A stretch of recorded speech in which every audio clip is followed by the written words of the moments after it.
राष्ट्रवादी काँग्रेस पक्षाचे नेते आणि राज्याचे उपमुख्यमंत्री, आमचे राष्ट्रीय अध्यक्ष, महाराष्ट्राचे लाडके दादा हे परवा सोडून गेल्यामुळे राष्ट्रवादी काँग्रेस पक्ष तर पोरका झालेलाच आहे, पण महाराष्ट्र देखील पोरका झाल्याची भावना गेल्या 2 दिवसामध्ये आपण सगळेजण अनुभवतो आहोत.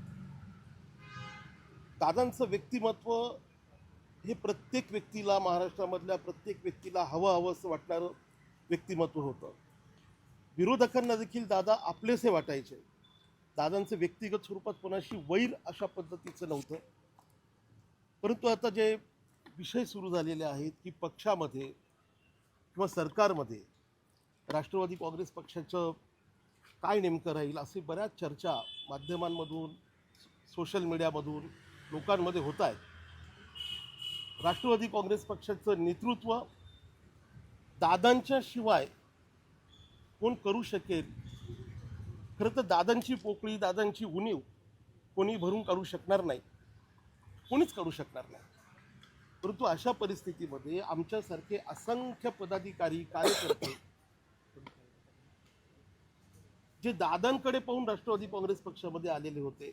आता माझ्यासोबत तर 23 जिल्ह्यातल्या लोकांनी दादांकडे, दादा विरोधी पक्ष नेते असताना प्रवेश केला होता. अशा अनेक लोक आहेत. त्या सगळ्यांची भावना ही आहे की राष्ट्रवादी काँग्रेस पक्षामध्ये विधिमंडळ पक्ष नेतेपदी सुद्धा सुनेत्रा वहिनींना त्या ठिकाणी संधी मिळायला पाहिजे. त्यांनी ह्या पक्षाची धुरं सांभाळायला पाहिजे.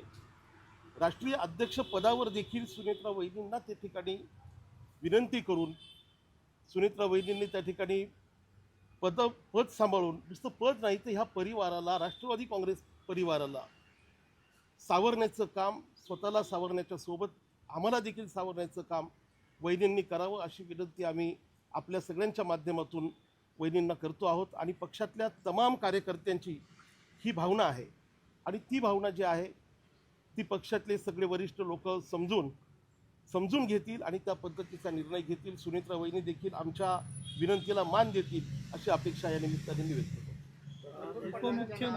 उपमुख्यमंत्रीच्या नावाची देखील चर्चा सुरू आहे. मग अशी म्हणालो की उपमुख्यमंत्री म्हणजे विधिमंडळ पक्ष नेतेपदी सुनेत्रा वहिनींची निवड केली पाहिजे आणि राज्याच्या उपमुख्यमंत्री पदावर देखील राष्ट्रवादी काँग्रेस पक्षाच्या वतीने सुनेत्रा वहिनींनाच त्या ठिकाणी जबाबदारी घेण्याची आम्ही सगळ्यांनी विनंती केलेली आहे. ती विनंती वहिनींनी मान्य केली पाहिजे अशी आमची भूमिका आहे. राष्ट्रीय अध्यक्ष म्हणून प्रफुल्ल पटेल यांचं नाव समोर येत आहे, तर त्याकडे कसं पाहता? पक्ष शेवटी पवारांचा पक्ष आहे आणि हा पक्ष पवारांच्या नावाने चालणारा पक्ष आहे. प्रफुल्ल पटेल साहेब आमचे ज्येष्ठ नेते आहेत. ते अगदी सुरुवातीपासून राष्ट्रवादी काँग्रेस पक्षाच्या, म्हणजे दोन्ही एकत्र असतानाच ते राष्ट्रीय कार्याध्यक्ष म्हणून त्यांची त्या ठिकाणी निवड झालेली होती. आणि ज्या वेळेला 2 पक्ष झाले त्यावेळेला देखील प्रफुल्ल पटेल साहेब कार्याध्यक्ष म्हणून काम करतायत.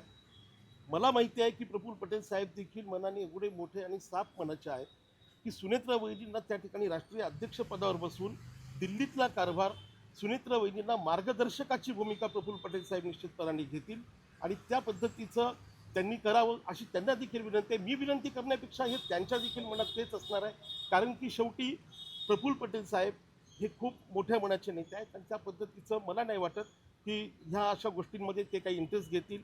ते सुनेत्रा वहिनींना जसं दादांच्या सोबत ते खांद्याला खांदा लावून काम करायचे, तशाच पद्धतीने सुनेत्रा वहिनींना दिल्लीच्या एकूणच राष्ट्रीय राजकारणामध्ये मार्गदर्शकाची आणि बाकीच्या गोष्टी करण्याची भूमिका प्रफुल्ल पटेल साहेब निश्चितपणाने घेतील. पण गेल्या अनेक लोक असं सांगतात की दादाची शेवटची इच्छा होती दोन्ही राष्ट्रवादी एकत्र यावे, आणि आता महापालिकेत, जिल्हा परिषदेच्या निवडणुकीत आपण ते बघितलं देखील.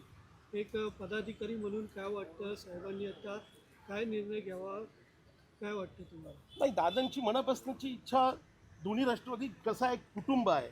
नुसतं पवार कुटुंब नाही तर राष्ट्रवादी काँग्रेस पक्षच एक कुटुंब आहे. शरद पवार साहेबांच्या माध्यमातून हा पक्ष जन्माला आला.